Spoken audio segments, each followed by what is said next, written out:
Firstly, myself, Vishal Naik Nore, Associate Professor, Postgraduate Department of Chemistry, Swatantraveer Savarkar Mahavidyalaya, Bid.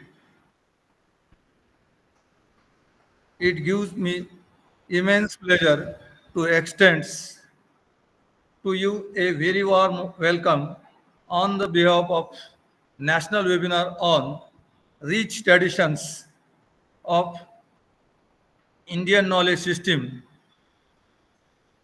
in Context of Chemical Sciences, organized by Postgraduate Department of Chemistry, Swatantraveer Savarkar Mahavidyalaya, Bid in Maharashtra, with collaboration with Vidyan Bharati Devgiri Prant in Maharashtra.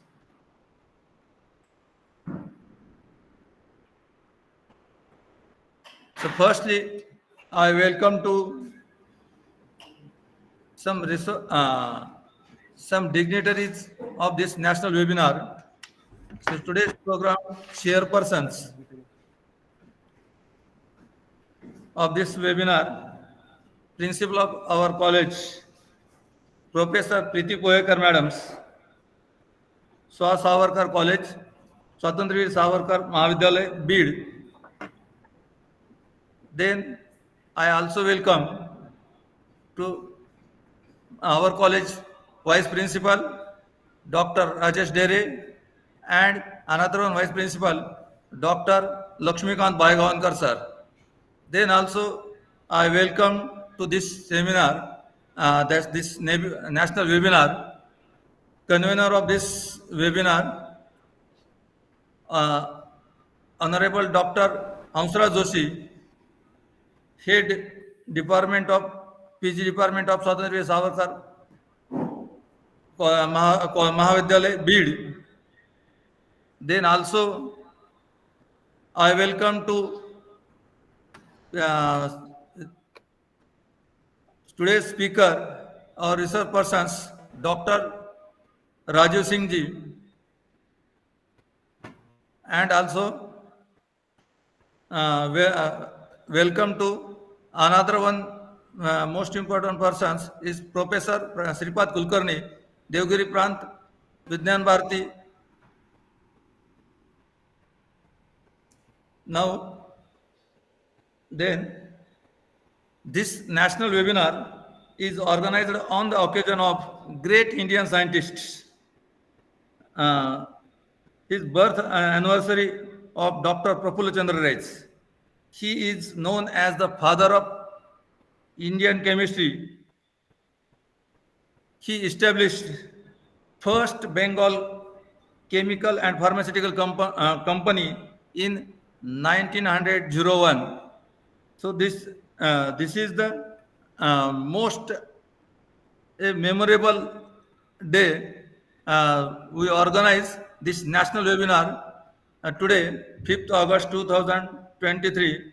So now I request to Dr. Sripad Kulkarni, uh, Vidyan Bharati Devgiri Prant, to introduce to today's speaker and introductory remark of this webinar.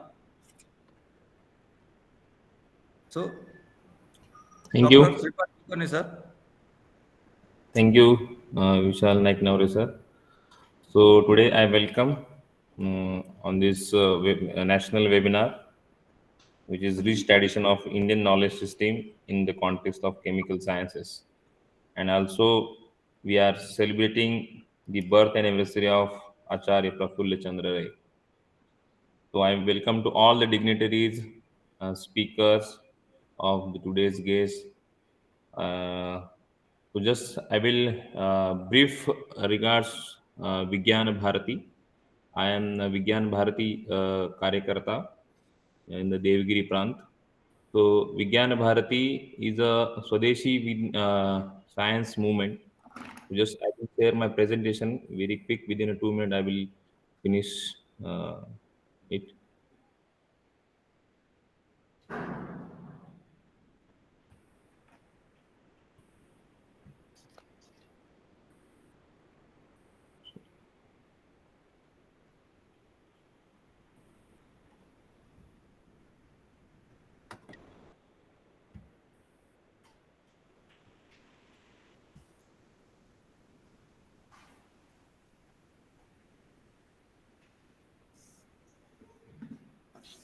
So Vigyan Bharati is a Swadeshi science movement. Vigyan Bharati established in the 1991.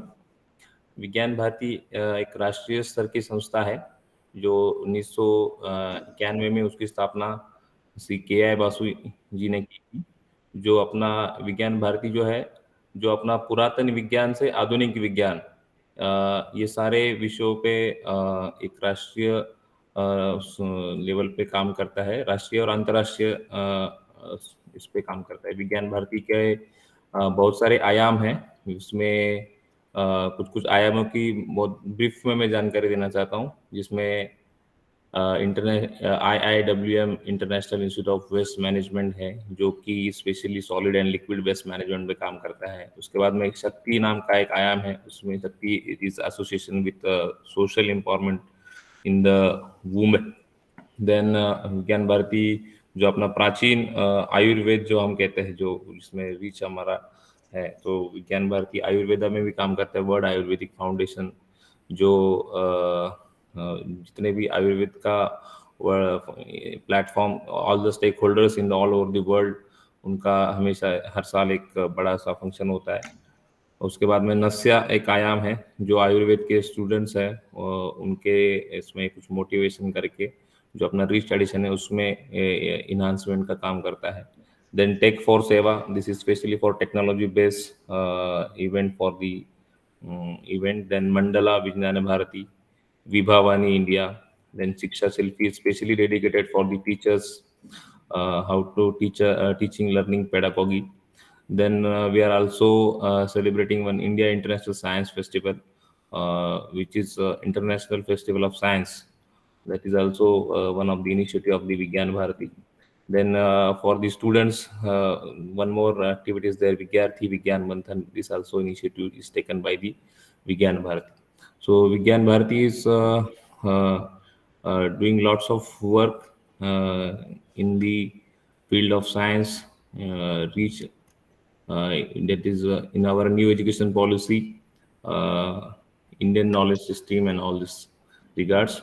So आज के जो मुख्य speaker हैं doctor Rajiv Singh ji, मैं उनके बारे में brief करना चाहता हूं। राजीव सिंह जी प्रोफेसर है और हमारे जो विज्ञान भारती का दिल्ली प्रांत, जिसको हम इंद्रप्रस्थ विज्ञान भारती कहते हैं, और वो इंद्रप्रस्थ विज्ञान भारती के सेक्रेटरी है। और राजीव सिंह जी प्रोफेसर है आत्माराम सनातन धर्म कॉलेज दिल्ली विश्वविद्यालय में। राजीव सिंह जी ने पोस्ट की है, पोस्ट डॉक्टर फेलोशिप ब्राजील में की है। उसके बाद पीएचडी भी department of chemistry from university of Delhi, मास्टरेट भी वहीं से की है, और बीएससी भी Hindu college of university of Delhi से की है। तो राजीव सिंह जी का बहुत ही वास्ट योगदान है केमिस्ट्री के विषय में। और राजीव सिंह जी का बहुत सारे ब्लॉग्स, और हमारे जो नेशनल लेवल का एक मैगजीन है साइंस इंडिया मैगजीन, उसमें भी एक वन ऑफ द ऑथर है राजीव सिंह जी। तो आज के इस उपलक्ष्य में राजीव सिंह जी का यहाँ पे वेलकम करता हूँ, और आगे के लिए मैं विशाल जी को प्रोसीड करने के लिए कहना चाहता हूँ। बहुत बहुत धन्यवाद। Thank you, sir. Thank you, Sripad ji. Now, I request to this webinar, chairperson of this webinar, Honorable Principal Professor Preeti Poyekar Madam, to give presidential address of this webinar. So, please, Madam, give the presidential address.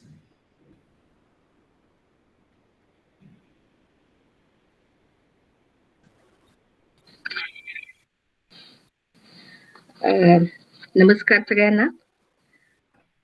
Marathi चालणार आहे की Hindi prefer करू? नाईक नवरे sir, Hindi prepare करा madam. Okay ठीक है, क्योंकि राजीव सिंह जी को जल्दी समझ में आ जाएगा। ठीक है ओके। सभी को नमस्कार।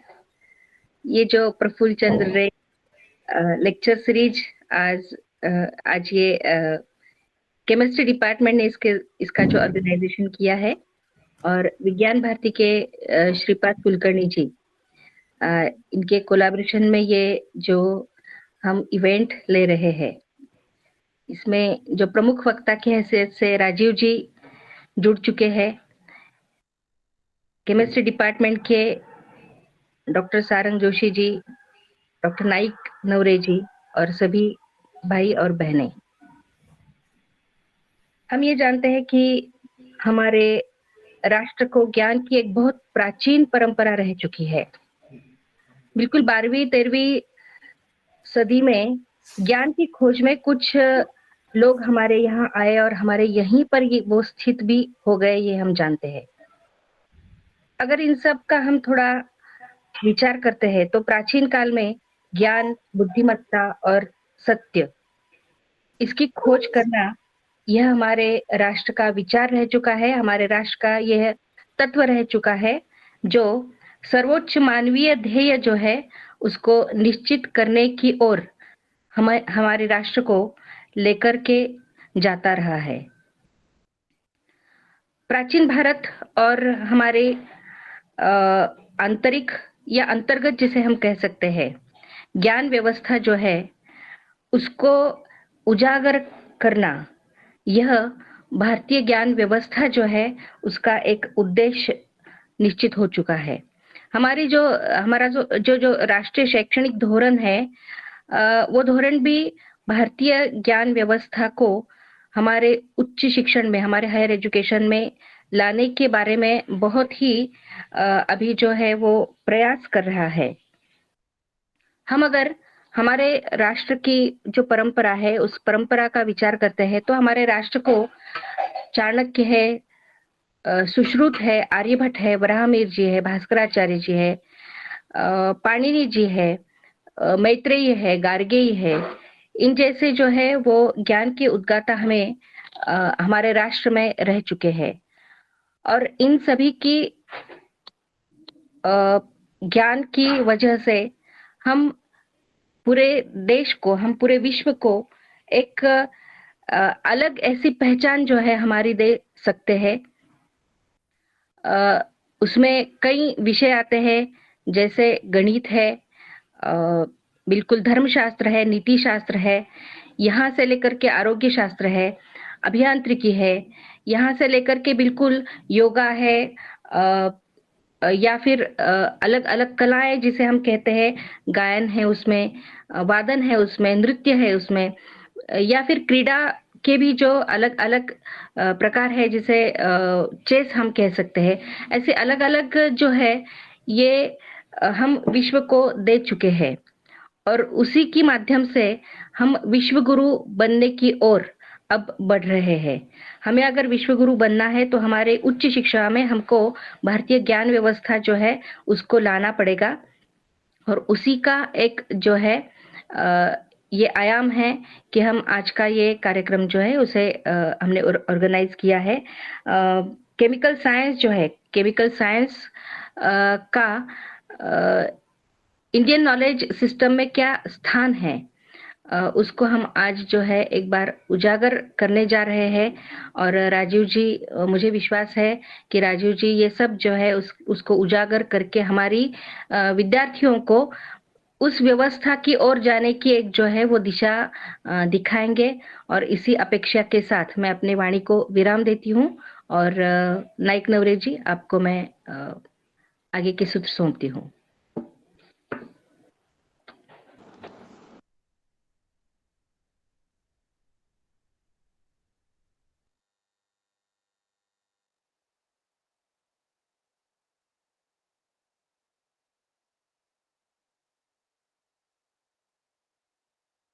नाइक तिवारी जी आप म्यूट है, विशाल जी म्यूट।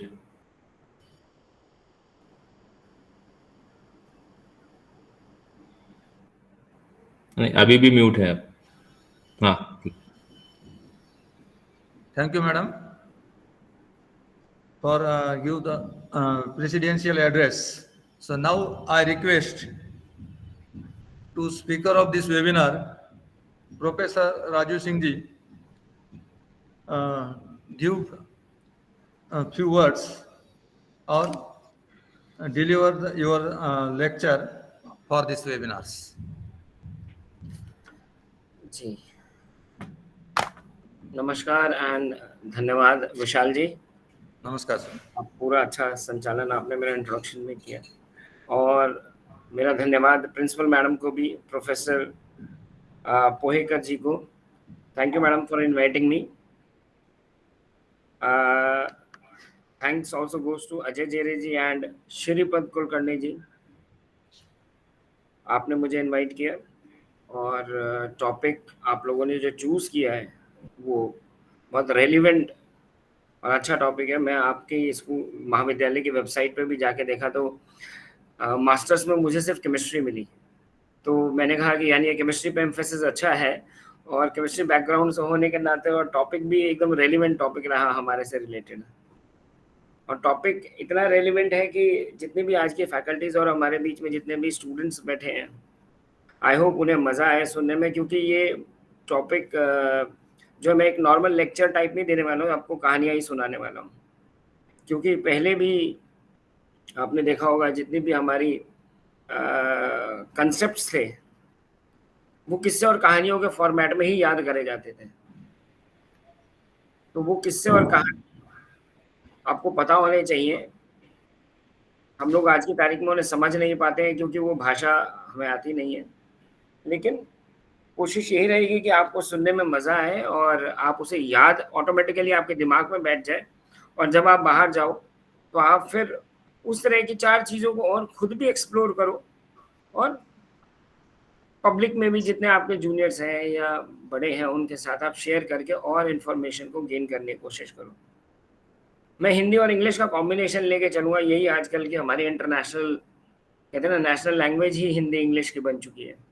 सो प्योर हिंदी भी नहीं और प्योर इंग्लिश भी नहीं, और मराठी मुझे आती नहीं है, और विज्ञान भारती में होने की वजह से मैं मराठी सीखने की कोशिश बहुत कर रहा हूँ, क्योंकि बहुत सारे लोग मराठी हैं, चाहे वो जयंत राव जी थे या अरविंद रानाडे हैं, मानसी मलगांवकर, श्रीपद जी, बहुत सारे लोग हैं मराठी जिनसे मेरा दिन में कम से कम 2-3 बार तो बात हो ही जाती है।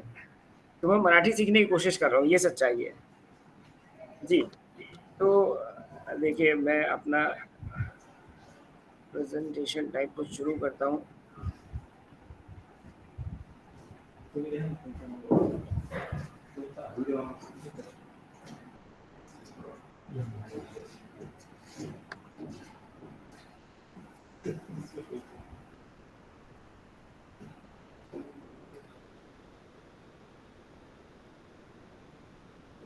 ये प्रेजेंटेशन फॉर्मेट में आया या वैसी स्लाइड से दिख रही है? बस स्लाइड दिख रही है सर अभी। एज अ पीपीटी नहीं आ रहा है। एज ए पीपीटी आ रही सर। ठीक, तो जो हमारा टॉपिक है, जो आपने टाइटल रखा, मैंने टॉपिक को भी और अपना जो उद्बोधन है उसको ऐसे ही ढालने की कोशिश करी है।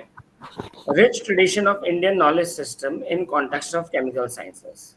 मैं कितनी देर बोल सकता हूँ पहले ये भी बता दीजिए मेरे को, उसी हिसाब से मैं आगे शुरू करूँगा। Excuse sir, it is not in the PPT format.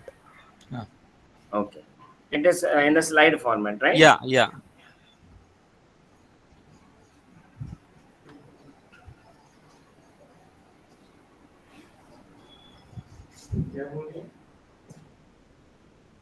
एक गूगल के अंदर ये वाला एक बहुत मेजर इशू, आई बिलीव।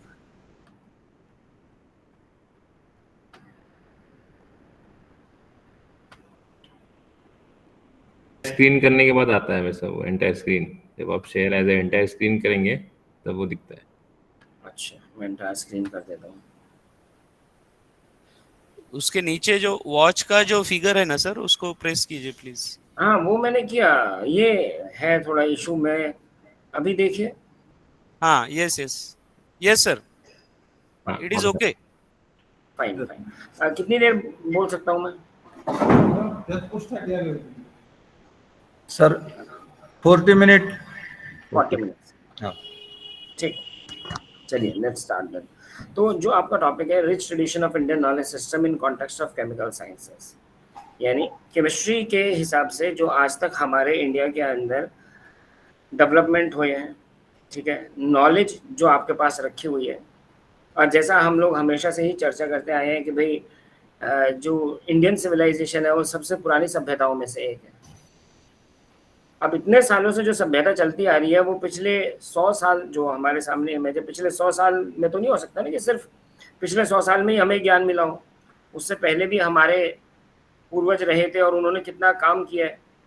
और केमिस्ट्री जैसे सब्जेक्ट अगर मैं नॉर्मली भी बैठ के सोचूं तो केमिस्ट्री यकायक 100 साल पहले तो एकदम पैदा नहीं हो सकती है, 150 साल पहले, जैसा कि कहते हैं कि मोस्टली इन्वेंशंस डिस्कवरीज यूरोप और ब्रिटिश में हुई थी। बन जाते आपला म्हणजे आता 70 ऐसे तो हम सोड दौड करके थोड़ा सा इसको म्यूट अगर कोई जी, तो ऐसा तो हो ही नहीं सकता है। तो जब हम इस टॉक के बारे में बोलना शुरू करें और सोचना भी शुरू करें तो पहले अपने माइंड में एक तो ये चीज को क्लियर कर ले कि केमिस्ट्री या फिजिक्स या बायोलॉजी, बॉटनी, जियोलॉजी, कोई भी सब्जेक्ट, कोई भी ज्ञान 100 से 200 साल पहले नहीं आया है। वो हजारों सालों से बनता और आज तक आपके सामने जो दिख रहा है वो बहुत सालों में बन गया है, हजारों साल लगे उसे बनने में। अगर हम तुलसी के पौधे की भी बात करते हैं कि वो हेल्थ के लिए अच्छा है, तो ये ऐसे 50-60 साल पहले थोड़ी ना पता लगा। या हजारों सालों में किताबों के अंदर किसी ने पहली बार, इसका माइक बहुत, can you please mute it.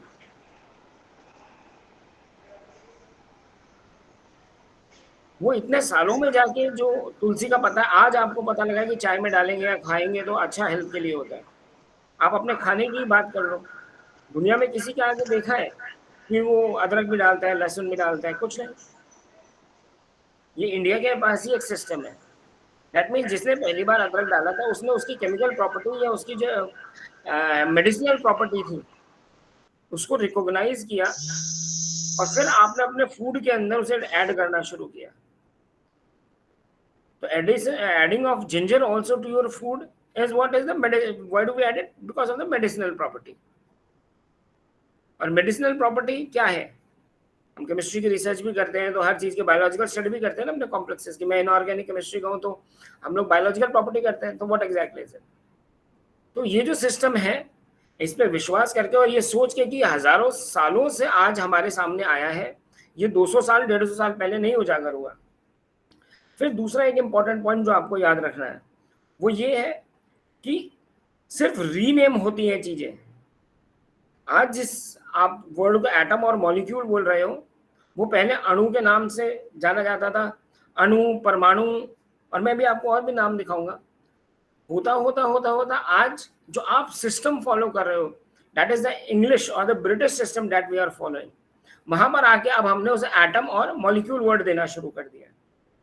लेकिन अगर आप पुरानी किताबें देखोगे तो चाहे वो इंग्लैंड की थी, चाहे वो रोम की थी या इजिप्शियन की थी या इंडस इंडिया की थी, किसी में भी आपको एटम और मॉलिक्यूल वर्ड नहीं मिलता था। वो आज एटम मॉलिक्यूल धीरे धीरे डेवलप हुआ है वर्ड। तो जो साइंसेस है वो सिर्फ रीनेम हुई है। रसायन शास्त्र से वो केमिस्ट्री बन गया, केमिस्ट्री से केमिकल साइंसेस, और अभी आगे और डेवलपमेंट्स रहेंगे जैसे जैसे केमिस्ट्री और केमिकल साइंसेस के अलग अलग आयाम खुलते रहेंगे। तो देखिए प्रॉब्लम आती कहाँ से है।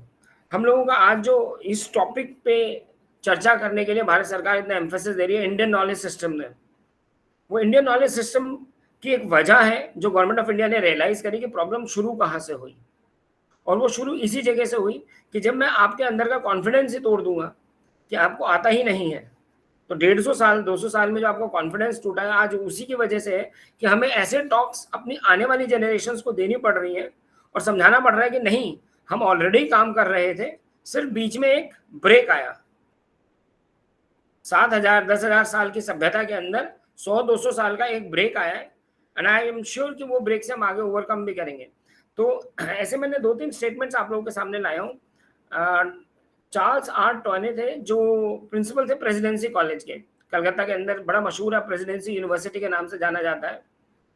उनका ये क्या कहना था? Indians are incapable of rational thinking and hence can not teach physics. आपको ऐसा लगता है कि हम लोगों ने फिजिक्स नहीं पढ़ी है या हम पढ़ा नहीं सकते? हमारे फिजिसिस्ट कहीं के कहीं पहुंच गए हैं, मेघनाथ साहा जैसे, जो इन्हीं के टाइम के रहे हैं। इसी तरह एच.बी. मेडलिकॉट, उनका भी यही कहना था कि Indians are incapable in natural sciences. Alfred Croft, जो अब आप जिनको कहते हैं डायरेक्टर इन एजुकेशन थे उस वक्त कलकत्ता के आसपास, और जितना भी बंगाल था उसके इंचार्ज ही हुआ करते थे, और वो हमारा जो मेन, जैसे अब दिल्ली माना जाता है कैपिटल, उस टाइम पे कलकत्ता ही था। That Indians do not have temperament for exact sciences, मतलब हम फिजिक्स, केमिस्ट्री, मैथ्स तो पढ़ ही नहीं सकते थे। और जब ऐसे विचार के लोग आपके कुर्सियों पर बैठे होंगे तो आप कैसे उम्मीद करोगे कि आप लोग पढ़ सकते हो, या हमारे को जो पढ़ाया जा रहा होगा वो ठीक पढ़ाया जा रहा होगा। और ये स्टेटमेंट्स मैंने अपने आप से नहीं लाए, ये रिकॉर्डेड स्टेटमेंट्स हैं, बुक्स में रिकॉर्डेड स्टेटमेंट्स हैं। एंड बुक्स वो भी वही जो ब्रिटिश ने ही लिखी थी, और उन्हीं ने सारा नोट डाउन किया, बिकॉज उन्होंने नोटिंग्स, हर चीज का नोटिंग पहले क्वीन के पास जाया करता था, इंग्लैंड भेजा जाता था जहां पर पार्लियामेंट में डिस्कस होता था। तो ऐसे विचार हमारे बॉसेस जो हमें उस वक्त रूल कर रहे थे उनके थे। तो आज जो आप लैकुना देख रहे हो और ये इंडियन नॉलेज सिस्टम को हमें रिवाइव करने की जरूरत पड़ रही है, वो इसी वजह से है कि अगर मैं किसी से कहता हूँ कि ग्रेविटी वर्ड गुरुत्वा वर्ड से निकला है, तो गुरुत्वा का तो वो प्रूफ मांगना शुरू कर देता है, ग्रेविटी का प्रूफ नहीं मांगता है। ग्रेविटी किस वो बुक से आया वो उसको नाम नहीं पता होगा कि ग्रेविटी वर्ड कहाँ से आया, न्यूटन ने कौन सी बुक में लिखा था ये बात, वो बुक का पता ही नहीं, लेकिन कह दिया हाँ भाई ग्रेविटी न्यूटन ने दी थी, तो ग्रेविटी न्यूटन ने दी थी। और उससे पहले आर्यभट्ट ने आर्यभट्टिया किताब में ऑलरेडी लिख चुका था, लेकिन वो किताब हमने पढ़ी नहीं। तो यही सारे आयामों को लेते हुए हमें आगे बढ़ना है, समझना है चीज़ों को। तो मैं आपको, केमिस्ट्री के हम लोग हैं, तो पहले तो मैं आपको कुछ चीज़ें बताऊंगा। जो आप एटॉमिक स्ट्रक्चर और मॉलिक्यूल्स की बात करते हो, ये कोई नया कंसेप्ट नहीं है। हम सभी ने विष्णु पुराण भी नाम सुना है, कुछ लोगों ने पढ़ी भी होगी। इसी तरह हमारे यहाँ हिंदू धर्म के साथ साथ बुद्ध धर्म भी फैला, जैन धर्म भी फैला।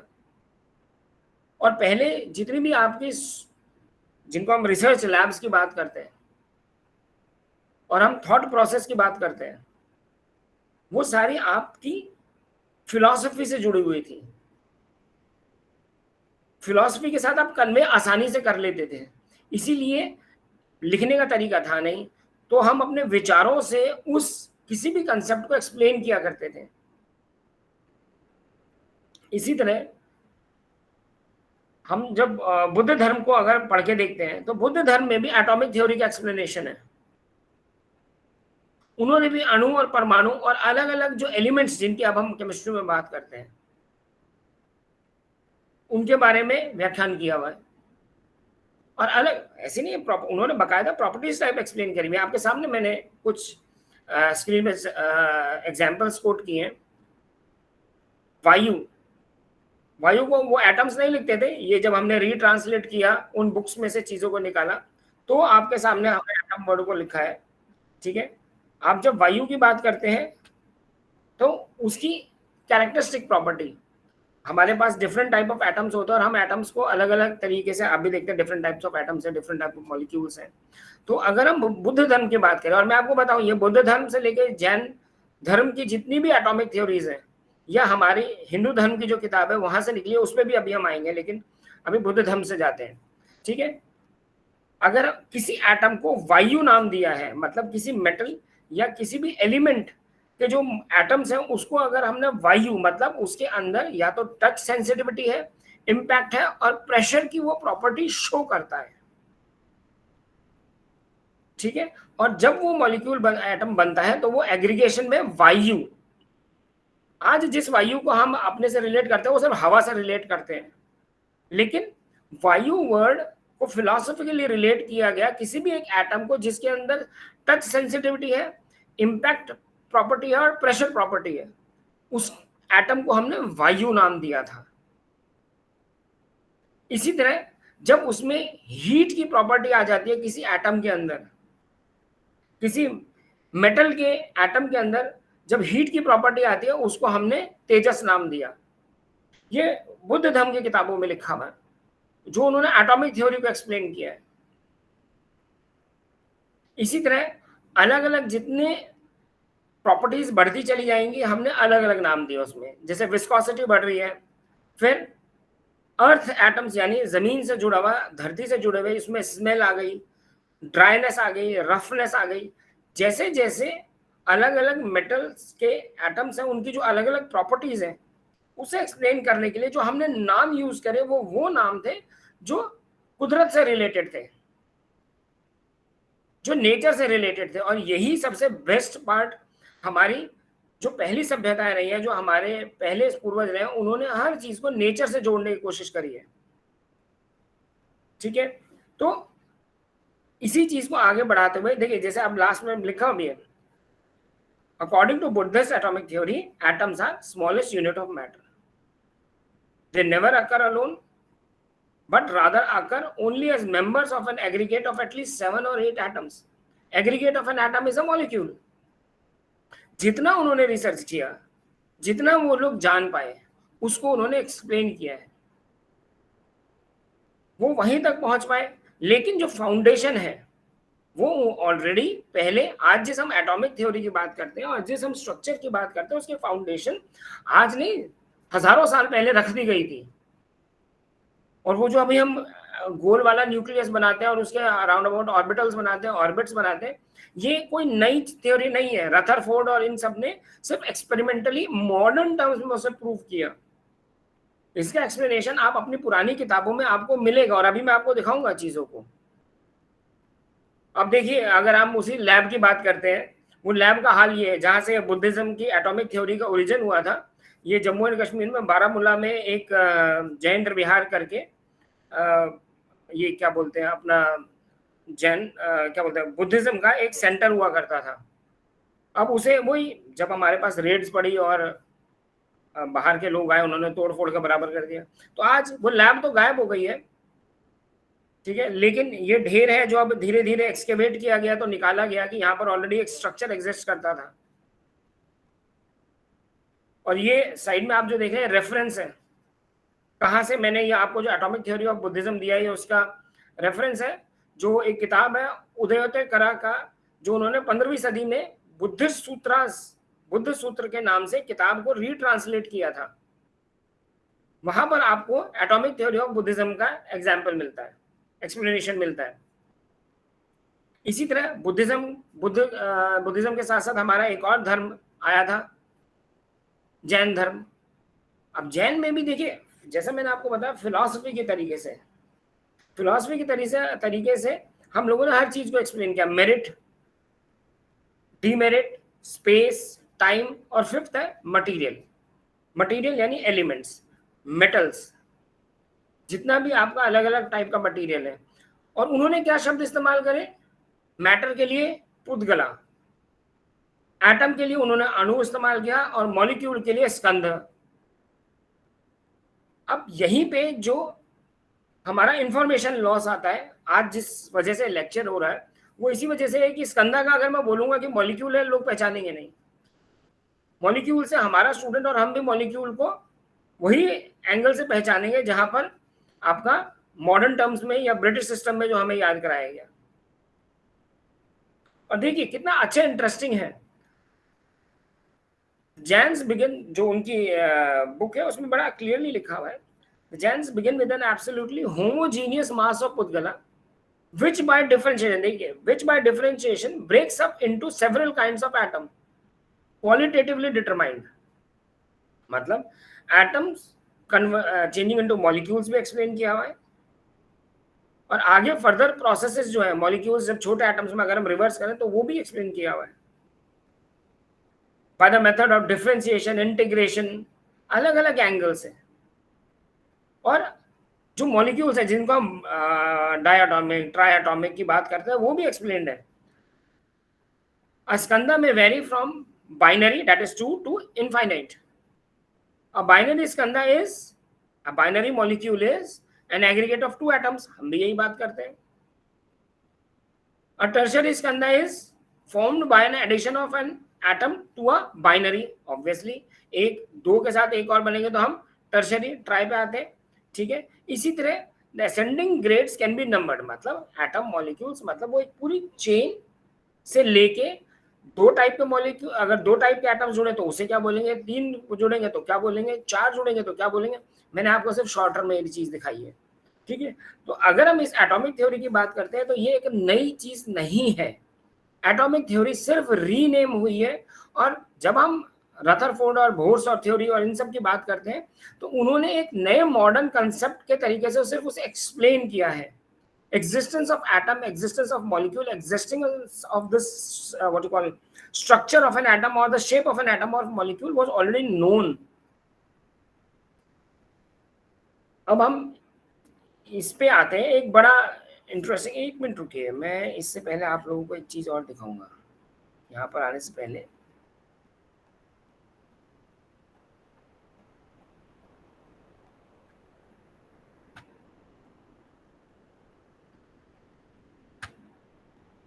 ये सब आता कहां से है? हम सभी ने विष्णु पुराण का नाम तो सुना है, विष्णु पुराण कुछ लोगों ने पढ़ी भी होगी,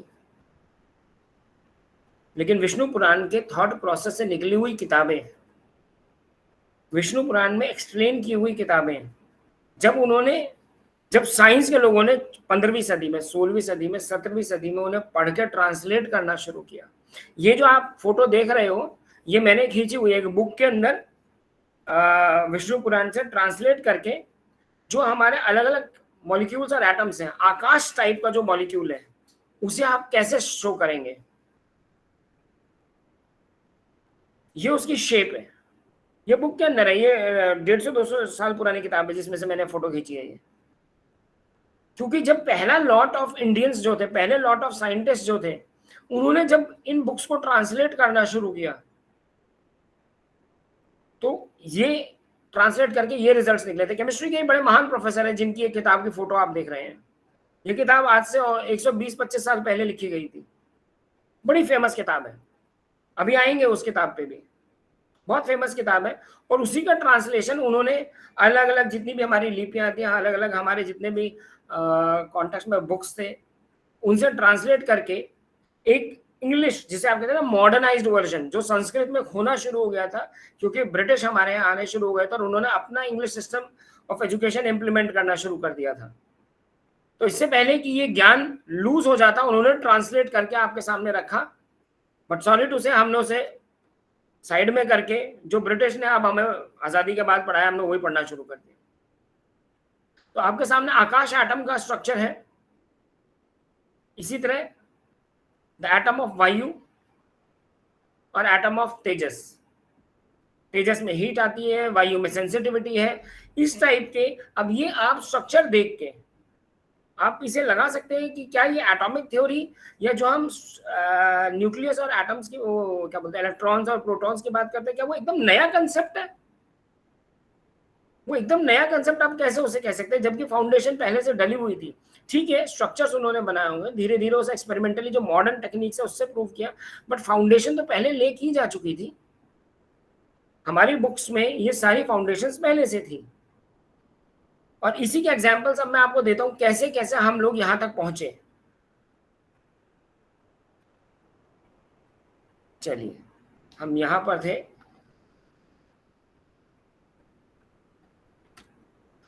अब ये सामने आपको जो पिक्चर आ रही है, ये पिक्चर हमने बहुत जगहों पे देखी होगी इस टाइप की, मतलब हिंदी पिक्चरों में भी देखी होगी, अपने मूवीज में भी देखी होगी इस टाइप की पिक्चर की। रानी जो है हाथ में शीशा लेके बैठी हुई है और अपने आप को देख रही है, ठीक है। और इसी पिक्चर पे जब हम आते हैं वापसी में, ये 12वीं सदी में चिन्नकेशव मंदिर है होयसाला एम्पायर का, वहां पर ये दर्पण सुंदरी गेट के ऊपर, दरवाजे के ऊपर मंदिर के, ये जो स्टैचू बना हुआ है, हाथ में क्या है, एक गोल टाइप की चीज है। अगर मैं इमेजिनेशन या अगर मैं सोचना भी शुरू करूं तो भैया हाथ में लेके इसको लेके क्या कर रही है, वो यही कि मे भी चेहरा देखने की कोशिश कर रही है। अच्छा, इस टाइप की चीजें आती हैं। अब किसी ने गैस करने की सोच है कि भाई अगर हम इतनी पुराने 12वीं सदी के मंदिर की बात करें तो वहां पर शीशा कहां से आया, जबकि अब हम जब इसकी बात करते हैं मिरर की, तो जनरली 17वीं या 18वीं सदी में मिरर का ओरिजिन बताया जाता है, जो अब हमारे घरों में लगा हुआ है मिरर, उसके पीछे सिल्वर की फिल्म है और आप मिरर को जब आप गूगल पे सर्च करेंगे तो it was invented by some person, मैं नाम नहीं पता, इन्वेंटेड बाय सच पर्सन, और 17वीं सदी या 18वीं सदी में उसका ओरिजिन दिखाया जाता है। लेकिन क्या उससे पहले लोगों ने कभी अपनी शक्लें नहीं देखी थी क्या? Is it possible? या फिर वो कहते हैं कि भाई पानी का तालाब होता था, उसमें जाकर हर आदमी, इतने सारे लोग वहां जाके शक्लें देखा करते थे? नहीं, ऐसा कुछ नहीं था। ये फोटो अगर आपने किसी ने देखी हो, इसका मैं बताता हूं, ये बहुत ही इंटरेस्टिंग केमिस्ट्री है, बहुत ही इंटरेस्टिंग केमिस्ट्री। इस शीशे का नाम है आरनमुला कनडी।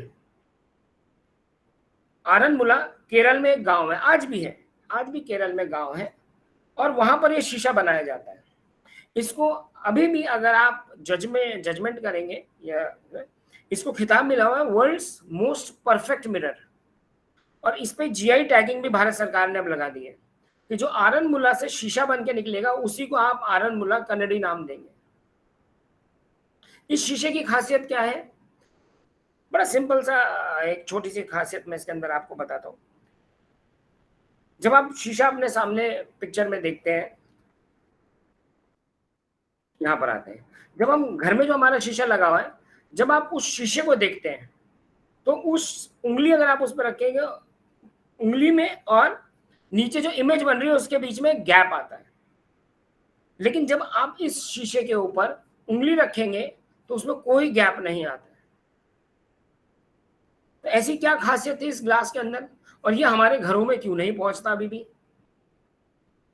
ये बनता है, और वहीं पे जो 8 फैमिलीज हैं जिन्होंने कभी इसका इन्वेंशन किया था आज से हजारों साल पहले, ये अभी भी उन्हीं के पास है। अब इसकी मैं आपको कहानी सुनाता हूं, इसमें क्या हुआ था। ये क्या बोलते हैं, अपना आरनमुला का जो मंदिर है, पार्थसारथी मंदिर, वहां पे कृष्ण की मूर्ति थी, और कृष्ण की मूर्ति का जो मुकुट था उसमें कुछ क्रैक आया। तो राजा ने कहा कि भाई ये आप इमीडिएटली इसको नया इसके लिए मुकुट बनाओ।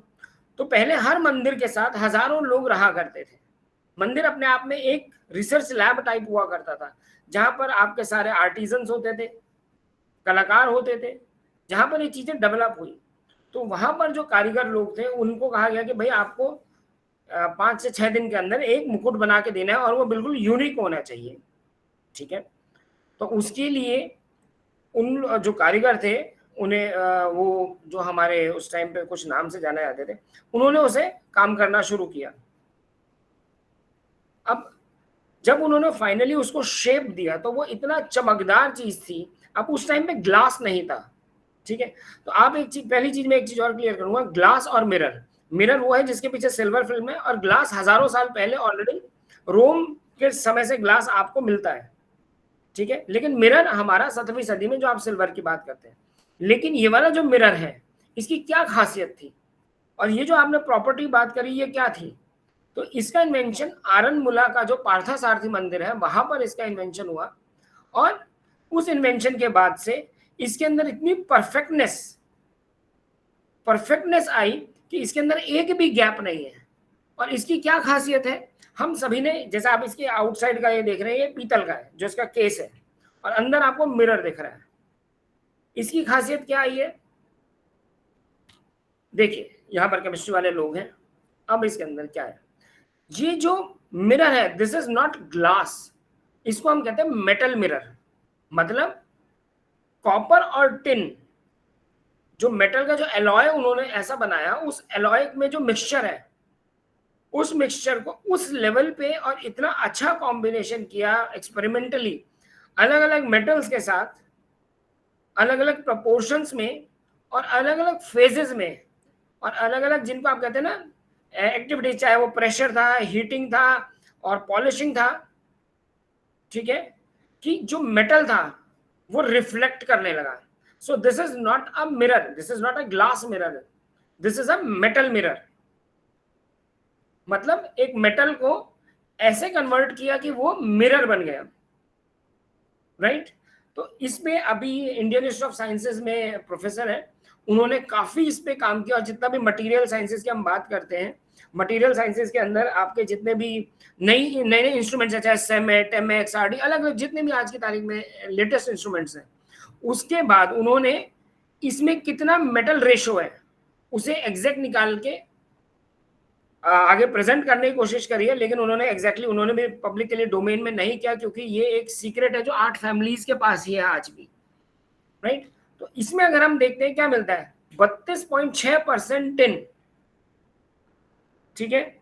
और इसी के साथ साथ आपका कॉपर एक रेशो में है, और इसके साथ साथ कुछ और मेटल एटम्स है, वो सीक्रेट इंग्रेडिएंट्स हैं जो वो लोग ऐड करते हैं, राइट। और सबसे इंपॉर्टेंट बात, जब एनालिसिस में निकाली गई, हम लोगों ने सभी ने मेटल्स की फेजेस पढ़ी है, अल्फा, बीटा, गामा, डेल्टा।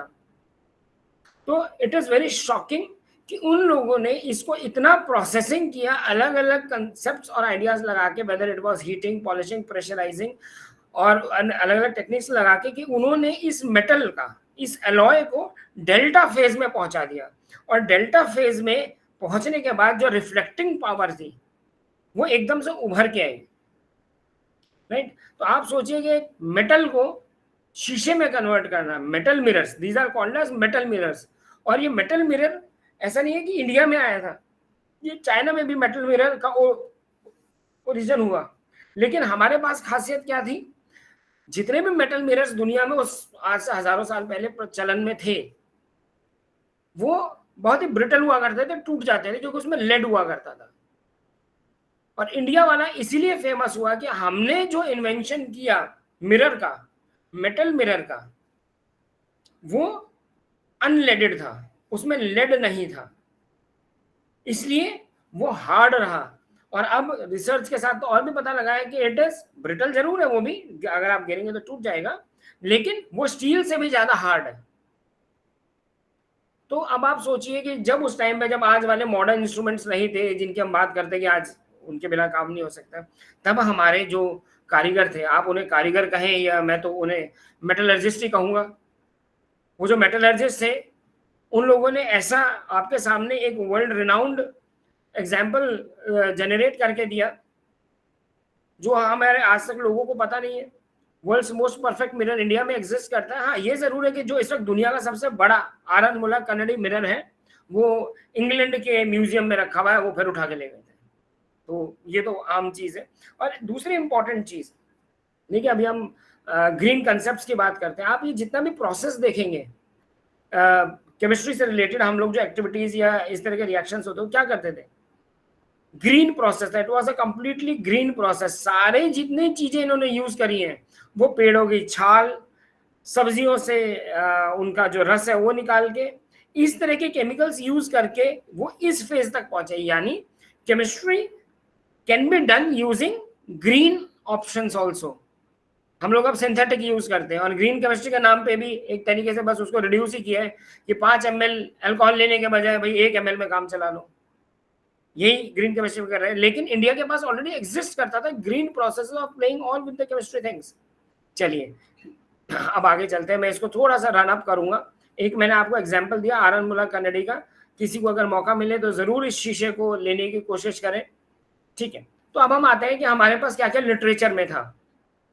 एक छोटी सी किताब है रसर नवा करके, मेटालिक प्रेपरेशंस की, ठीक है। इसको जब आप देखेंगे तो आपको किताब के अंदर शिव और पार्वती के आपस के मतलब डायलॉग्स है, उसमें 18 चैप्टर की वो किताब है, ठीक है।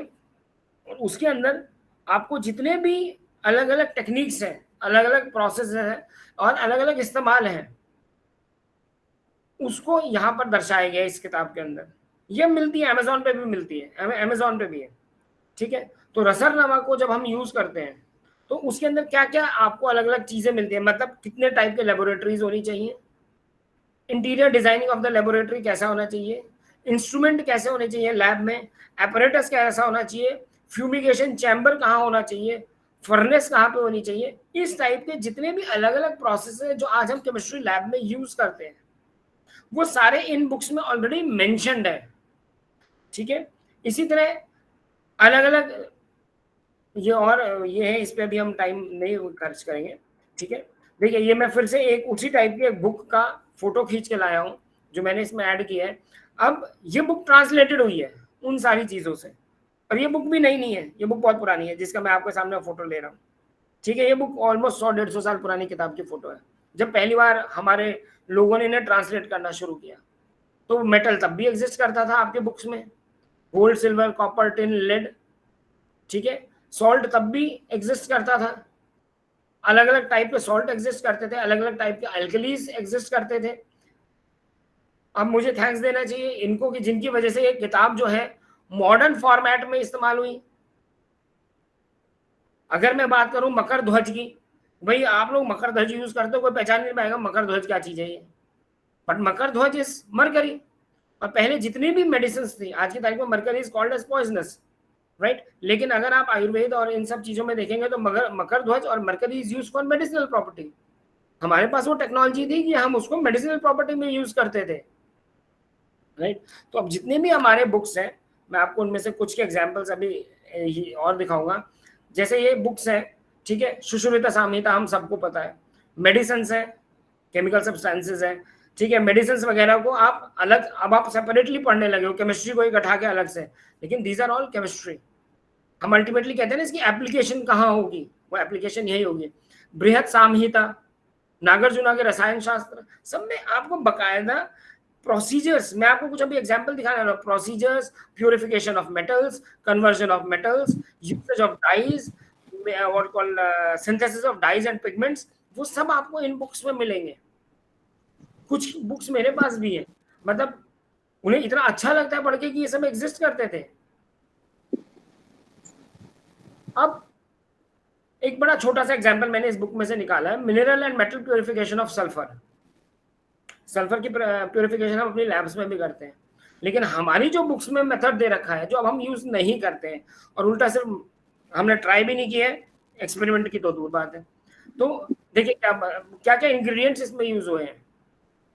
सल्फर के साथ हमने प्यूरिफिकेशन के लिए गाय का घी, ठीक है, आपने दूध को इस्तेमाल किया, भृंगराज के जूस को इस्तेमाल किया, और अलग अलग स्टेप बाय स्टेप प्रोसेस। ये तो मैंने बहुत शॉर्ट तरीके से आपको सामने शोकेस किया है, अलग अलग तरीके से आपके सामने आप जो प्रोसेसेस है उन्हें गेन कर सकते हैं, सल्फर का जो प्यूरिफिकेशन का प्रोसेस है, राइट।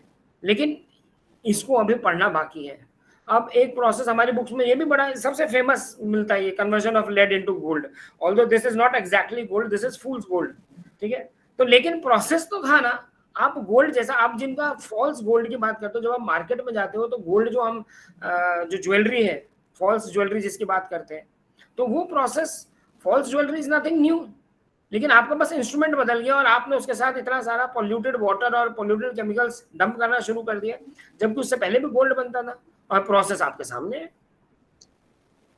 ठीक है। लेड की पत्तियां लेंगे, उसमें आप कारावीरा ऐड करेंगे। अब कारावीरा क्या चीज है, ठीक है, कारावीरा एक प्लांट है जिसको हम कहते हैं नीरियम ओडोरियम, ठीक है। इसी तरह अलग अलग चीजों को आप यूज करके, प्रोसेसेस को यूज करके, आप ultimately you will get up what you call a metal, what you call an element which has the properties of a gold, a reflecting properties similar to gold. तो ये जो process है, this is nothing new. Chemistry के concepts जो है वो कोई नए नहीं है, आपने और हमने उसको यूज का प्रोसेस बदल दिया है। आपको उसे रियलाइज करने की जरूरत है कि हमें कैसे कैसे उस प्रोसेस तक पहुंचना, नेचुरल प्रोसेसेस है। और आई होप, या मेरी कोशिश ये रहेगी, हम लगे हुए हैं कि ये जो प्रोसेसेस है इनको आज की तारीख में रेलिवेंस बनाने के लिए ग्रीन केमिस्ट्री को और ग्रीन बनाइए, तब जाके ये चीज होगी, क्योंकि यही चीजें हैं जो करोड़ों के नेचुरल एनवायरनमेंट में वापस चली जाएंगी। चलिए, और एक लास्ट एग्जांपल, आपको ऑलमोस्ट 40 मिनट होने वाले हैं, मैं आपको एक एग्जांपल और दूंगा जिसका अभी हम लोग काफी मजाक उड़ाते हैं। विमान शास्त्र के हवाई जहाज उड़ाया करते थे, या राम और रावण वगैरह वगैरह वगैरह, ठीक है। इस तरह की बड़ी बातें चलती हैं। एक IIT के अंदर महेश्वर शैरोन और उनकी वाइफ है माधुरी शैरोन, उनको CSIR का एक प्रोजेक्ट मिला था। तो मुझे नहीं लगता किसी ने विमान शास्त्र नाम की किताब को पढ़ा भी है, सिर्फ फोटो देख के और चीजें देख के छोड़ दिया। लेकिन एक बार उसे पढ़ के देखिए, किसी ने, ऐसा नहीं है कि इतना भी खाली कोई नहीं बैठा था हमारे देश के अंदर कि ऐसी स्ट्रक्चर्स बनाए, उसमें शेप दे दी और उसके मेजरमेंट्स दे दिए, और वो मेजरमेंट्स आज की तारीख में जब हम प्रूव कर रहे हैं तो they are coming absolutely correct. वो दे आर फ्लाइएबल मशीन्स। ये एक्सपेरिमेंटली बाहर अभी एग्जांपल्स है मेरे पास, लेकिन समय नहीं है, कि जब उनको 3D प्रिंटर से हमने डिवाइस, ये जो शेप्स हैं इनको जब प्रिंट किया, इन शेप्स को जब हमने 3D प्रिंटर से प्रिंट किया है, और इनको जो फ्लाइंग मशीन्स का जो क्या बोलते हैं उसको इंस्ट्रूमेंट है, जब उसमें टेस्ट किया तो दे आर एयरबॉर्न डिवाइसेस, तो they are having a perfect structure. ठीक है, तो जो हमारे विमान शास्त्र में इस तरह की अलग अलग डिवाइसेस के बारे में दे रखा है, उसी में एक डिवाइस है जिसको कहते हैं हम चुंबक मणि। ठीक है, Chumbak Mani is a sensor to detect land mines.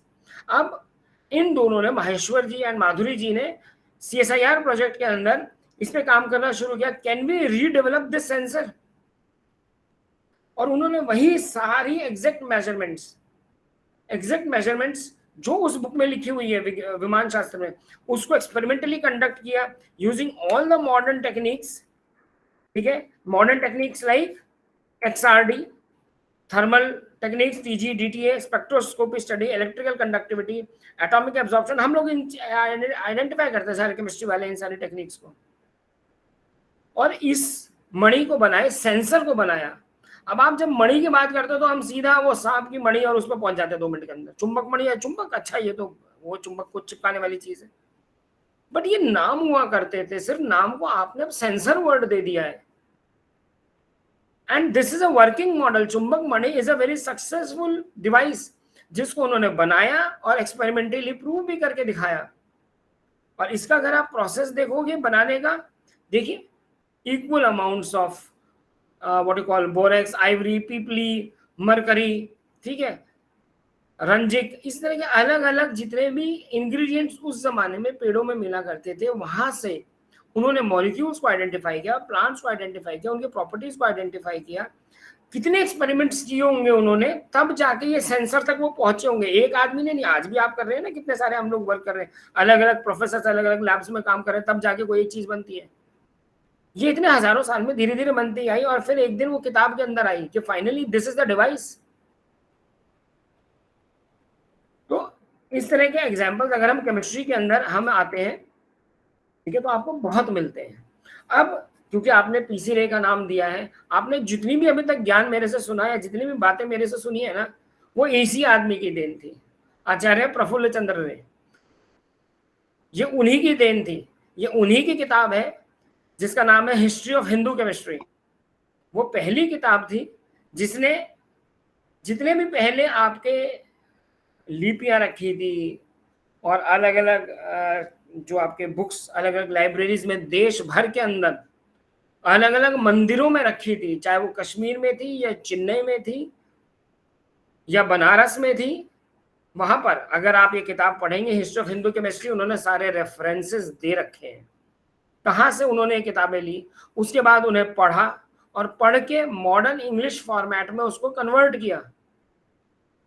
आज आप और मैं जो इस ज्ञान को पढ़ पा रहे हैं, ले पा रहे हैं, वो इसी वजह से है, वो इन्हीं का कंट्रीब्यूशन था, वो इन्हीं का कंट्रीब्यूशन था जो आज हम लोगों को यहाँ तक लेके आया और पढ़ा पाया कि ये जो मेरा ज्ञान है, IKS सिस्टम जिसकी हम बात कर रहे हैं, इंडियन नॉलेज सिस्टम की जो हम बात कर रहे हैं, वो इन्होंने उसकी नींव रखी जिसके ऊपर अब हम खड़े होने शुरू हुए हैं। और ये अपने आप में एक अलग ही हस्ती थे, मैंने इन पे काफी काम किया है, इसलिए मेरे तो फेवरेट ही कहोगे इन्हें, ठीक है। जैसा आप टाइटल में देख रहे हैं, revolutionary scientist of independence movement, उसकी भी वजह थी। अगर आप बंगाल CID का रिकॉर्ड देखेंगे तो बंगाल CID के रिकॉर्ड में इन भाई साहब को लिखा हुआ है कि he is a revolutionary in the garb of a scientist, मतलब ये क्रांतिकारी है साइंटिस्ट के वेश में। और ये सच्चाई है। ये किताब है, अगर आपको दिख रही है, ये मेरे हाथ में एक किताब है, इसके अंदर वो सारे एविडेंसेस हैं जहां पर पीसी रे के ऊपर जो मतलब इतनी मोटी किताब है, जो नोटिंग्स हैं पीसी रे के ऊपर, जो CID के रिकॉर्ड्स में आपको CID, क्योंकि जो भी ऑफिसर होता था वो वापस जाकर रिपोर्ट करता था कि आज ये हुआ है, तो उसमें जितनी इनकी हरकतें थी, कहाँ जाते थे, क्या करते थे, वो सारी मेंशन्ड है। कितना पैसा किस आदमी ने दिया, 5 पैसा कहाँ से आया, 1 रुपये कहाँ से आया, ये कहाँ से। तो एक ऐसे आदमी ने पहले किताब लिखी और फिर इनके अलग अलग जो आयाम रहे, ठीक है, उसको हम आगे मैं बड़े शॉर्ट में आपको दे रखा है, ठीक है। ये बेसिकली यहाँ से क्या है ना, I will tell you the story of, ये जब पीसी रे का टॉक शुरू होता है तो वहां से शुरू होता है। जनरली ये बच्चों के लिए जो स्कूल और कॉलेजेस के होता है उनका है, तो आपको I will tell you the story of a line वहां पे दिखेगी, ठीक है। साइंटिस्ट, जैसे मैंने आपको बताया, पूरे हमारे आज़ादी के स्वतंत्रता आंदोलन में उनका साथ दिया। आचार्य प्रोफेसर थे केमिस्ट्री के, सभी को पता है, और इंडस्ट्रियलिस्ट भी थे। 27 कंपनियों के मालिक थे, 27 कंपनियां। तो जैसा अभी इंट्रोडक्शन में बताया गया, बंगाल केमिकल्स एक कंपनी थी, बंगाल केमिकल्स एक कंपनी थी जो इन्होंने सबसे पहले शुरू की थी। विद उस कंपनी की भी एक बड़ी अच्छी खासियत थी कि उसके पास इन हाउस R&D। आज हम जब इन हाउस R&D की बात करते हैं कि इंडस्ट्रीज के पास ये पहली इंडस्ट्री थी जिसमें इन हाउस R&D था, क्योंकि वो खुद केमिस्ट्री के प्रोफेसर थे, तो वहीं पे सारी चीजों का मतलब जो मैकेनिज्म था उसको डेवलप करना, अपने स्टूडेंट्स के साथ लगे रहना, अपने कारीगरों के साथ वहां लगे रहना, तभी ये बना पाए। फिर इनका philanthropist who loved his people, क्योंकि उस टाइम बंगाल में बाढ़ और सूखा बहुत पड़ा करता था, क्योंकि बंगाल को बर्बाद किया जा रहा था बकायदा। बंगाल में जितनी नदियां थी उस पर अलग अलग गलतियां ब्रिटिश ने बहुत करी है, जिसकी वजह से भुखमरी बहुत फैली। तो उनके लिए पैसा इकट्ठा करके लेके जाना और इसमें इनके स्टूडेंट्स, चाहे वो सत्येंद्र नाथ बोस थे, मेघनाथ शाह थे, असीमा चैटर्जी थे, उन लोगों का बहुत मेजर रोल रहा है। तो लाखों रुपए उस जमाने में इकट्ठे करके और गरीबों की मदद के लिए ले जाना, ये भी प्रफुल्ल चंद्र रे का बहुत बड़ा रोल था। और जैसे कि अब हम बात करते हैं father of chemistry in India, ये मैं आप सभी से बताना चाहूंगा, प्लीज जब आप प्रफुल्ल चंद्र रे की बात करें तो कभी भी, या किसी के लिए भी बात करें, तो कभी भी ये मत बोलिए father of chemistry in India. Chemistry इस देश में पहले से एग्जिस्ट करती थी। ये father of modern chemistry, modern concepts of chemistry, modern explanations of chemistry in India कहला सकते हैं। लेकिन मॉडर्न केमिस्ट्री मतलब केमिस्ट्री नहीं, केमिस्ट्री हमारे यहाँ पहले से थी। नागार्जुना से लेके हमारे Sushrut Shah Mehta, they were all chemistry. Medicine is also chemistry. Medicine के टैबलेट तक आते आते आपको बहुत सारे केमिस्ट्री के ही एक्सपेरिमेंट्स करने पड़ते हैं, तब वो टैबलेट बनती है, राइट। तो इसी तरह के इनको अलग अलग नाम भी मिले, master of nitrites, doctor of floods, and he was a very impressive personality. ठीक है, मैं 5-7 मिनट में अब इसे बस क्लोज करूंगा, 40 मिनट होने वाले, ठीक है। अब जैसे गांधी, एक मैनचेस्टर गार्जियन बड़ा फेमस न्यूज़पेपर है, आज भी चल रहा है, ठीक है। उसने प्रफुल्ल चंद्र रे के बारे में क्या लिखा था कि अगर गांधी जी सिर्फ 2 और प्रफुल्ल चंद्र रे पैदा कर देते तो स्वराज 1 साल में मिल जाता।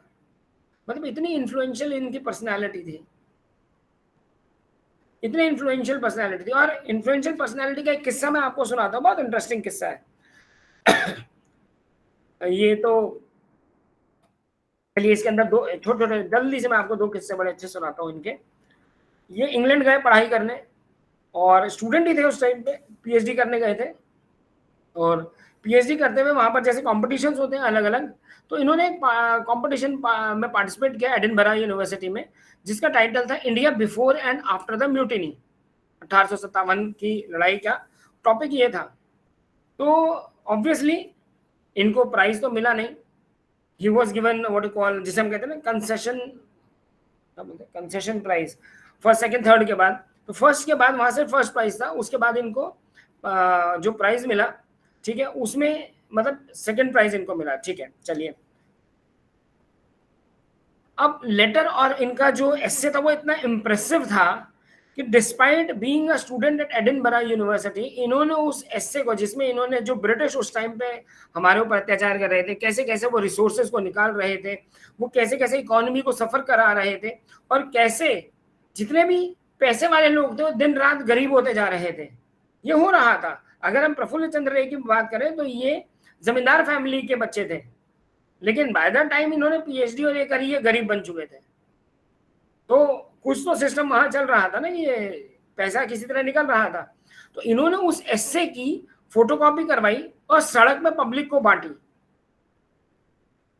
और उसी एस्से की जो रिपोर्ट थी न्यूज़पेपर्स में भी छपी, इनके बारे में भी छपा, और मेंबर ऑफ पार्लियामेंट जो एक वहां पर इंग्लैंड में थे, उन्होंने भी उसमें आवाज उठाई कि ये एस्से यहाँ पर आया हुआ है, इसमें जितनी ऑब्वियसली वो डेमोक्रेटिक फॉर्म तो यूज कर ही रहे थे ब्रिटिश, अपने देश में तो कर ही रहे थे एटलीस्ट, कि भाई ये इतनी बड़ी आप देश के अंदर अत्याचार कर रहे हो, इंडिया के अंदर ये क्या हो रहा है। तो मतलब वो एस्से इतना इंप्रेसिव था कि उसने जो उस टाइम के न्यूज़पेपर थे उसमें भी मेंशन पाया कि इस तरह का ऐसे एक बच्चे ने लिखा है जो दिया जा रहा है। जबकि आज की तारीख में अगर मैं मैक्सिमम बच्चे हम लोग देखें तो वो डरेंगे इस तरह की हरकत करने में, ठीक है, लेकिन ये उन्हीं के स्कॉलरशिप पे थे, फिर भी इन्होंने अपने देश की आवाज को उठाया। इसी तरह एक बड़ा अच्छा किस्सा है ये वाला, ठीक है। डेली प्रफुल्ल चंद्र रे अपना घूमने जाया करते थे, शाम को मैदान हुआ करते थे, मैदान में ये घूमा करते थे, जिसे हम इवनिंग वॉक की बात करते हैं। और इवनिंग वॉक में इनके जो पीएचडी स्टूडेंट्स थे वो भी हुआ करते थे साथ में। तो एक दिन ये अपना निकले और किसी ने कहा कि भाई वहाँ पर एक क्या बोलते हैं, बहुत सारे रेवोल्यूशनरीज और इस तरह का एक प्रोग्राम हो रहा है, आप भी वहाँ आइए, और उसके अंदर कुछ फेमस लोग भी आ रहे हैं, जैसे सीआर दास जो थे उस टाइम के और सत्यानंद बोस वगैरह जो थे, उन लोगों ने इनको बुलाया कि आप भी आइए। तो अब ये शर्माते हुए, हेजिटेट करते हुए साइंटिस्ट आंदे केमिस्ट्री के थे, पीछे जाके खड़े हो गए, भीड़ के अंदर बहुत सारी भीड़ भरी पड़ी थी। और इस मतलब पीछे करते करते, लेकिन ऐसा हुआ कि बीच में जो स्टेज पे सीआर दास बोल रहे थे, उन्होंने भीड़ में से पहचान लिया कि प्रफुल्ल चंद्र रे भी आए हुए हैं। तो उन्होंने कहा, रे साहब आप वहां क्यों खड़े हैं, प्लीज आप आगे आइए स्टेज पे। तो जो प्रफुल्ल चंद्र है उन्होंने अपनी जीवनी के अंदर लिखा कि भाई जब मैं स्टेज पे चढ़ा, और ये कहानी जो है, ये किस्सा जो है अमृत बाजार पत्रिका फरवरी 1919 में रिपोर्ट हुआ है ये किस्सा, कि जब प्रफुल्ल चंद्र रे स्टेज पे चढ़े तो पब्लिक इतनी एक्साइटेड हुई थी और उन्होंने वंदे मातरम बोलना शुरू कर दिया, ठीक है। तो और जब उन्होंने बोला कि भाई मैं एक लैब का आदमी हूं, लेकिन अब समय आ गया है, मतलब इतना बोलने से पहले ही क्राउड फिर से एक्साइटेड होके वंदे मातरम और इस तरह की आवाजें निकालने लगी, और अब समय आ गया है कि मैं अपनी लैब को छोड़ूं और बाहर पब्लिक में आऊं।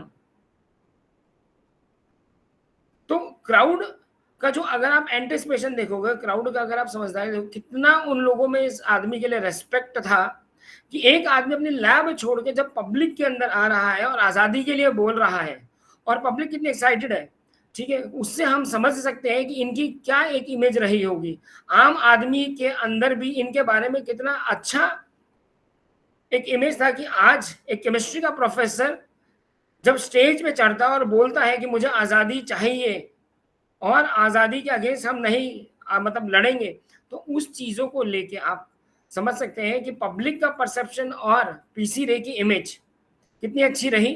और अमृत बाजार पत्रिका ने इसके बारे में लिखा भी, और उससे उसी साल 1919 में इनको जो क्वीन का जो नाइटशिप जिसे हम कहते हैं, जो सर का वर्ड है, सर भी उनको सर का खिताब भी इनको मिला। और इन्हीं पीसी रे के बारे में आप अलग अलग जगहों पे, जैसे गांधी जी ने भी अपनी माई एक्सपेरिमेंट्स विद ट्रुथ के अंदर इनके बारे में लिखा है, ठीक है, कि ये आदमी वो है जिसको 800 रुपए मिलते हैं सैलरी में से, बस 40 रुपए अपने लिए रखता है और बाकी सारा बांट देता है। 760 रुपीज वो अपने सारे स्टूडेंट्स, उन्होंने जितने भी अपने गरीब बच्चे थे उन्होंने अपने घर में रखे हुए थे। वो एक कमरे में रहते थे और बाकी कमरों में उन्होंने जितने भी गरीब बच्चे थे उनको रखा हुआ था, जो बच्चे पढ़ने आया करते थे। और उसी का नतीजा है कि असीमा चैटर्जी जैसे, मेघनाथ साहा जैसे, सत्येंद्र नाथ बोस जैसे आपको आज साइंटिस्ट मिले। असीमा चैटर्जी वही है जो आज आप टैबलेट खा रहे हैं, ये होती है ना ये वाली टैबलेट, हम भृंगराज की टैबलेट और ये ब्रह्मी की टैबलेट, तुलसी की टैबलेट, इन सबको टैबलेट फॉर्म में कन्वर्ट करने की जो एक्सपेरिमेंट था और जो टेक्निक थी वो असीमा चैटर्जी ने ही इस देश को दी है। सदाबहार के पौधे के अंदर, जो सदाबहार है ना पर्पल कलर का फूल, सदाबहार का जो पौधा है उसके अंदर एंटी कैंसर प्रॉपर्टी है, वो भी सबसे पहले असीमा चैटर्जी ने ही आइडेंटिफाई करके दी थी। तो इन साइंटिस्टों की देन, इनके स्टूडेंट वैसे ही निकले। बाकी इन्होंने अलग अलग जगहों पे, प्रफुल्ल चंद्र रे ने काफ़ी अच्छा रोल प्ले किया, और आज की तारीख में इसीलिए इनको हम फादर ऑफ केमिस्ट्री भी बोलते हैं, ठीक है। ये इनकी इंडस्ट्री है जो आज भी चल रही है, ठीक है, जिसको हम बंगाल केमिकल्स बोलते हैं। और उसी के साथ साथ जैसा मैंने बताया कि इनकी तो और इतनी सारी इंडस्ट्रीज थी, एक नहीं थी, इनकी बहुत सारी इंडस्ट्रीज थी, बहुत सारी, ठीक है। मैंने कुछ, मेरे ख्याल से अगर इसमें होंगी इमेजेस, ये देखिए कितनी सारी थी। PC Ray cotton mills, Bengal salt manufacturing, Bengal potteries, Bengal steam navigation, Bengal animal works, Bengal paper, इनका काम सिर्फ, और इसमें से कोई भी पैसा नहीं लेते थे। कमाल की बात ये पैसा नहीं लेते थे, ये सारा पैसा इनका लेबर के बीच में बढ़ जाता था या स्टूडेंट्स के स्कॉलरशिप में चला जाता था। पैसे ही अपने वही लेते थे एक कमरे में रहने के लिए 40 रुपए। जो इनका खाना पीना का खर्चा था, पब्लिशिंग हाउस, ठीक है, हर चीज। और इनका एम था कि भाई एक इस पैसे से जितनी भी कमाई हो वो बच्चों तक पहुंचे, और जो लेबर इनके यहाँ काम कर रहे हैं, जो आदमी काम कर रहे हैं, उन तक जाए। और दूसरा, नौकरी जनरेट करना, जिसकी आज आपको कहते हैं ना स्टार्टअप, सारे बच्चे जो है स्टार्टअप खोलो अपने, वो स्टार्टअप था कि भाई उन्होंने गरीबी देखी कैसे। खाली मतलब आप जब इनकी जीवनी पढ़ेंगे तो देखेंगे जीवनी के अंदर उन्होंने लिखा है कैसे आदमी जो है, यंगस्टर्स जो है अपना टाइम पास कर रहे हैं, पेड़ों के नीचे ताश खेल रहे बैठे हुए, ठीक है, या हुक्का पी रहे बैठे हुए, तो वो बड़े परेशान थे। इसलिए उन्होंने इस तरह की इंडस्ट्री शुरू करी कि नौकरियां मिलेंगी, लोगों को सीखेंगे। और आज आप उसी का नतीजा देखिए, ये इतनी सारी चीजें उन्हीं की इंडस्ट्री की है, ठीक है। तो अब मैं इसी पे मेरे ख्याल से मैं रोकना चाहूंगा। हिस्ट्री ऑफ हिंदू केमिस्ट्री तो मैंने आपको बताई है कि ये पहली किताब थी, बहुत ही अच्छी किताब है, किसी को अगर मौका मिले तो इसे पढ़िएगा। और इसी के साथ मैं चाहूंगा कि मैं यहीं पर रोक दूं, क्योंकि ये बहुत बड़ा है अदरवाइज तो आगे किसी के सवाल जवाब या जो है, या विनायक विशाल जी, आई होप 40 मिनट मैं ऊपर, हाँ थोड़ा सा निकल गया हूँ जी। Okay, thank you, sir. Thank you, Raju ji. You delivered very well or more knownful chemistry, history of the Indian chemistry, and how to convert of the history of chemistry in modern chemistry by great scientist Prafulla Chandra Ray. So thank you, sir. So now I request to my colleagues, Professor Rajpal Jadhav, sir, for vote of thanks. Namaskar to everyone. It's my pleasure to give you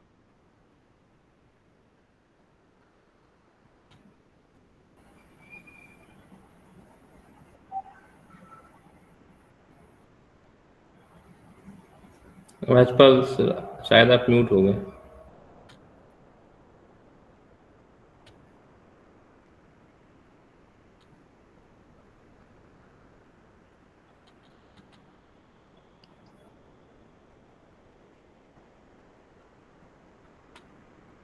Rajpal जी आपकी आवाज नहीं आ रही है, शायद mute है। हाँ एक minute, हाँ सॉरी। हाँ please. Namaskar to everyone. It's my pleasure to give vote of thanks on the behalf of Chemistry Department, Swatantraveer Savarkar Mahavidyalaya, Bij. The chairperson of the national webinar is Honorable Principal of the college, Dr. Preeti Poekar Ma'am. Given a presidential speech and enlighten us. Thank you for the valuable guidance, ma'am. Now I give a vote of thanks to today's resource person, Dr. Professor Rajiv Singh, Professor in Chemistry, Department of Atmaram Sanatan Dharma College, University of Delhi. Thank you for a wonderful lecture and guidance to Indian chemistry thoughts and enlighten us. Thank you, sir. Now I give vote of thanks to Professor Sripath Kulkarni, sir, Vigyan Bharati, Devgiri Prant, for collaboration to organize such a wonderful webinar. Thank you, sir. I express my vote of thanks to Dr. Hansraj Joshi, head of the department, and convener of this webinar. And I also give a vote of thanks to Vishal Naiknavre, sir, the coordinator of this webinar. I also give a vote of thanks to both the vice principal of this college and all the colleagues and all the participants and all friends. They joined today's national webinar. Thank you, one and all. Thanks. धन्यवाद आप सभी का, thank you. बहुत अच्छी तरह से रखा sir topic अभी। कोशिश करिए थोड़ा सा, क्या है कि 40 मिनट 50 मिनट सर वही बोल रहा था, आपने बहुत अच्छा किया, टाइम कम है, आप अपनी पीपीटी शेयर कर सकते क्या जो कुछ बाकी है? So topic was very interesting, so we want to continue here. So can you share your presentation? Yeah, I'll send it to हाँ Shweta. Patil sir, doctor Arvind Patil sir आएगा. Thank you Rajiv sir, thank you sir. Historical या गोष्टी आपल्याकडे असून आपण किती हा, अनभिज्ञ हा. आहेत याची जाणीव